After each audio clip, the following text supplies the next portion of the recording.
September, Alexis and I got to go to, of all places, Hawaii. We went there for Weston Savannah's wedding, had an amazing time, it was absolutely beautiful, and even on the last day, Alexis and I went snorkeling. Then we get on an airplane, come back to Oregon, and guess what? It's snowing. So I had to emergency winterize our tiny house. Let me show you what I did.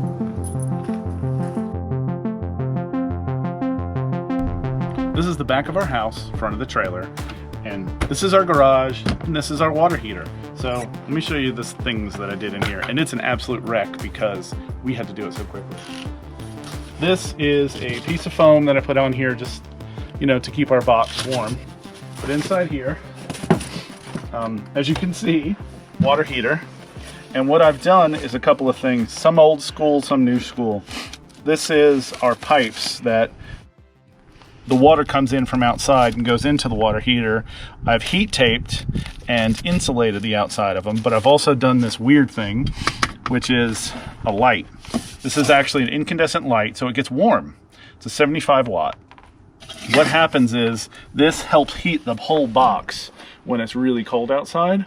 I have it on a little thermostat, so it'll turn on when it hits about 40 degrees and keep the whole box warm, which is great because that's the only way I can keep the pipes inside here warm. So they're all copper piping, and the copper piping is meant to transfer heat quickly.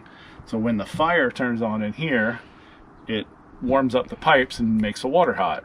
It also does the opposite, the other direction, where it'll make them cold too. So if I don't keep this box at least a little warm, the pipes inside here will freeze, and that is a bad thing. Because we have fire inside here, because it's propane, we need to keep this whole box vented.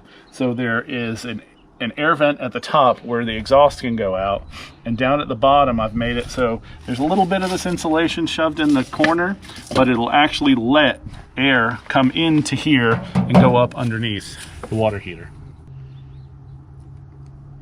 I've had to run heat tape on all of these existing pipes out here so they don't get frozen. This is what was frozen when we came back to the house, hence the emergency. I put the bulb in here and warmed up the box, and sure enough, we got our water back.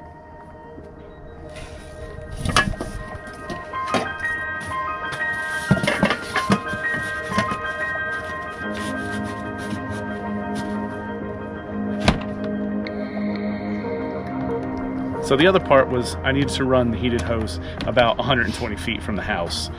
What ended up happening is I was running across a driveway, and you can't have somebody running over a heated hose. Luckily, it's dirt, so I dug a trench and put the heated hose, not only the heated hose, but our power cord underneath the ground, so it would end up not hurting it.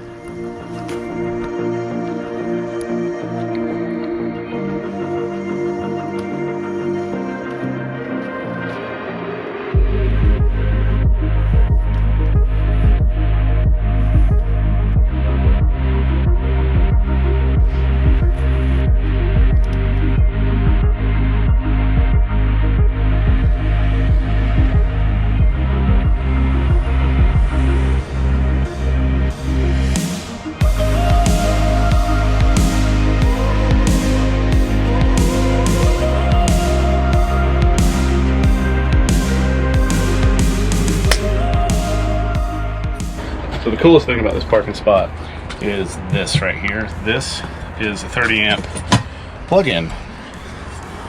How cool is that? So now,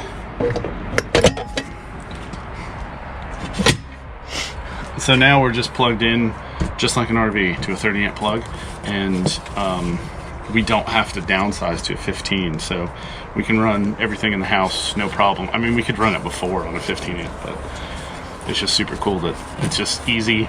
I got my big thick 30 amp cord, and I'm tying it up here just so it doesn't pull on that outlet all the time.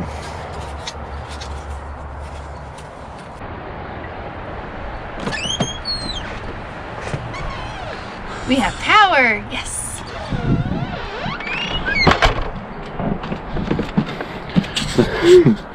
Now what's next? So I am gonna have to find a place to plug this in, this for the winter, because I had to use 2 hoses instead of just one. It's a little over 100 feet, so I'm gonna have to find a place to plug this in. I think right over there is probably where I'll do it. The heated hose? Huh? Heated hose. Heated hose, yeah. So because I have 2 hoses now, I'm gonna heat both of the hoses. Double hose. But I'd like to keep it neat, so we're putting it in our new parking spot. There's a deck here, so the water's over there, so I'm running it under the deck just to keep it out of the way so they can shovel this. It's gonna snow a lot, so just so we can keep it just totally out of the way. Hey, there's your tiny house over there. Oh wait, it's a playhouse.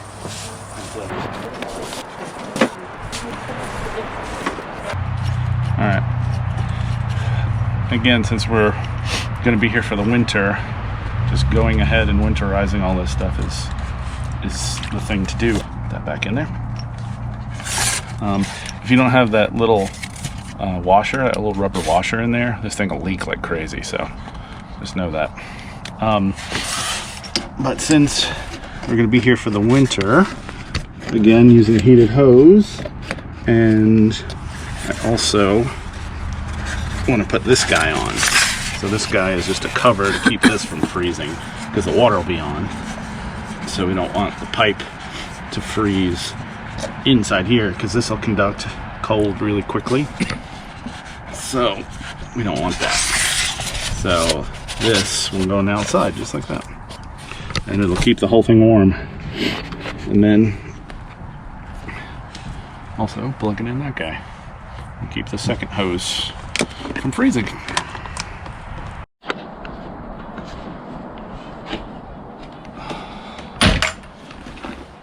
Alright, so this is the connection for the water heater. So I got to connect this guy to here. So this is the thermostat for this heated tape on this pipe on this side. And then this one is for the heated hose. So when the temperature gets below 40 or 35 or something like that, these things click on. You know, that for this one up here, that light goes on, and everything stays unfrozen. Unfrozen is the word.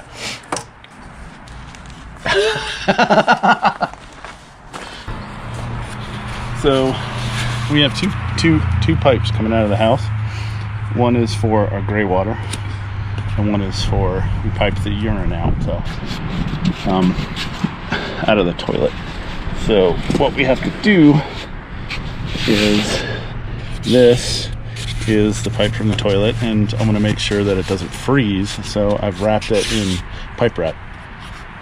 I'm probably also going to put heat tape on this, because we've had problems before. You know, for whatever reason, if there's a low spot, I'm really worried about this yard, because if there's a low, you know, a low spot or a high spot, the water's not going to run out just right. So I might have to put heat tape on this. But for now, just gonna box this one up. Oh, this one's going to have water come out.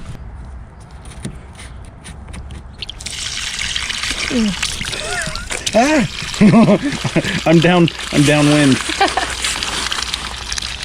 Ah! It's just gray water. Something kill me.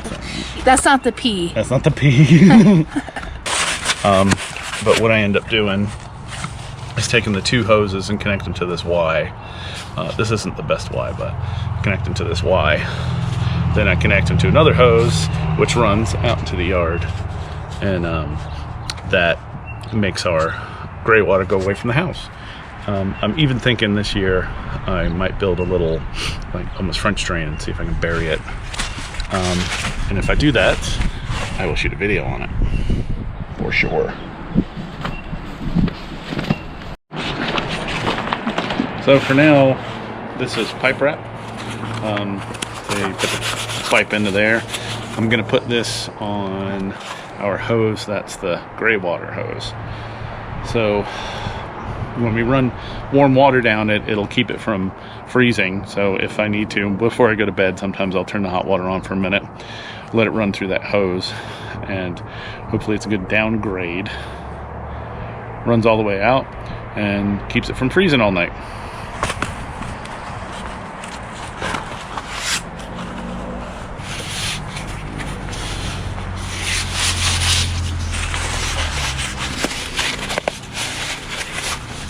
And I'll put a little extra insulation around that part, and then it'll live under the house. All right, good, because it's so pretty. I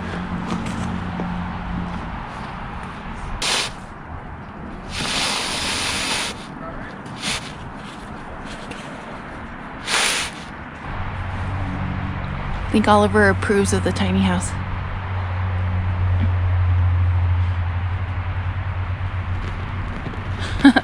And the rug. I think I'll just leave this here for like now, for the weekend. Is that a potato?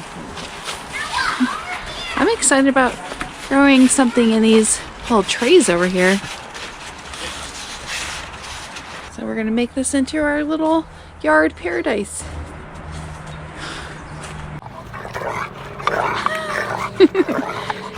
Shark attack! Wah, wah, wah.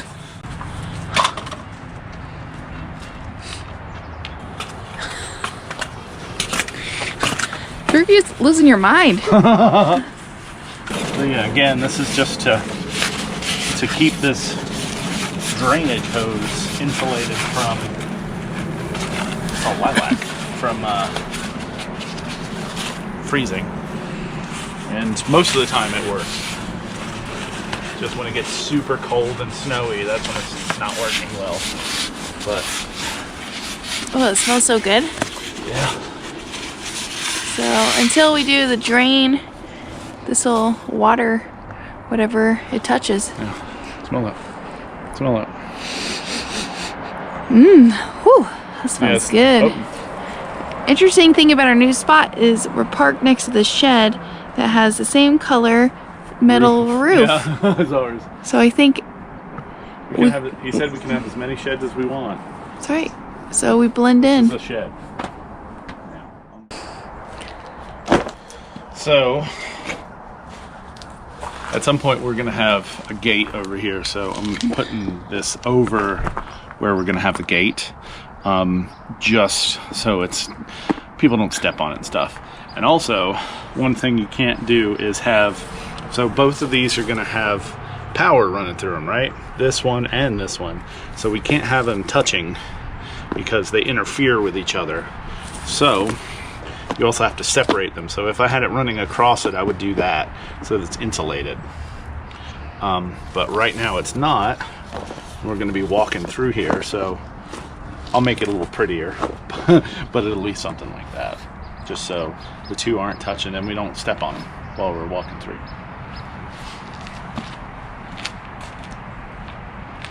Yeah, another one. Found another one. Now to see if the water works. Ooh, I'd say affirmative. Ooh.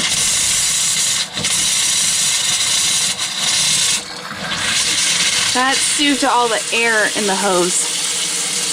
And now we're cooking. Yay! You got hot water? About to find out. Hot. Let's see. The water heater is firing up. Oh, it's warming up. Oh, yeah. Oh, I feel good on my cold hands. Yeah, I wash my hands. It's hot. I just don't want to make it, I just want to make sure it's not scalding. It seems like it's scalding, right? So I'm going to go turn it down. Maybe a touch. So how we communicate a lot of times is through an open window, because the house is so well insulated that can't hear each other screaming on the inside and the outside. As silly as that is. So, since the water's scalding hot on the inside, I gotta come in here to the water heater, because everywhere we go, pressure's different, temperature's different, all of that stuff. So pressure all the way up, while heat all the way down. Let's start with that. All right, turn it on. Awesome. It turned on with all the pressure. Wow. That's great. So yeah, so we got a little fire going in there. You can see it. There it is. How cool is that? So that's the water heater, heating everything up. So then we check on here. Is it hot or cold? Lukewarm. All right, turn it up a little bit. We got good water pressure. Yeah, I'm excited to shower. Yeah. So all I did was turn it from here to there. That's low, that's high. So that's really where you want it. That's where you have good pressure. In the last house, it was here. I think that's good. Seriously? Yeah. There's I think that's good. That's awesome because the pressure is all the way up, so we got really good pressure. Yeah. And then not using much propane. Yeah, nice. Yeah. Propane tanks can last even longer. Maybe we could stretch it to four months. We'll see.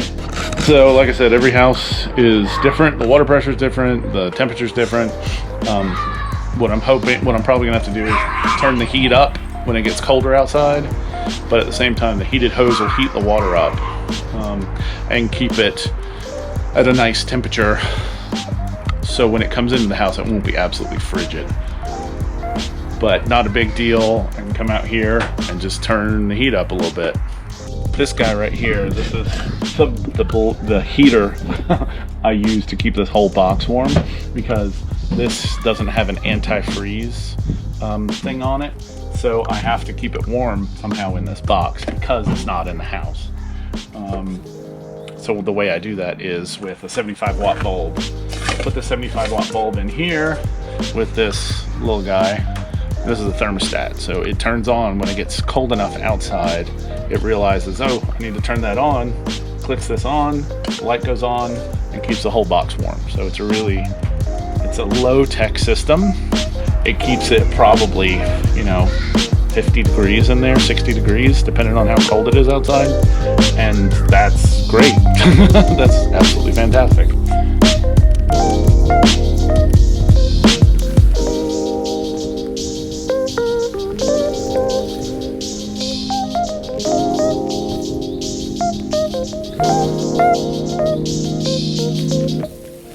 Hey guys, it's Alexis. And Christian. Thank you very much for watching our video. Yes, and subscribing to our channel. And don't forget to check out more tiny house stories. And tours. Oh, and don't forget to join us on Patreon. And again, don't forget to subscribe. See you next time. Take it easy, guys.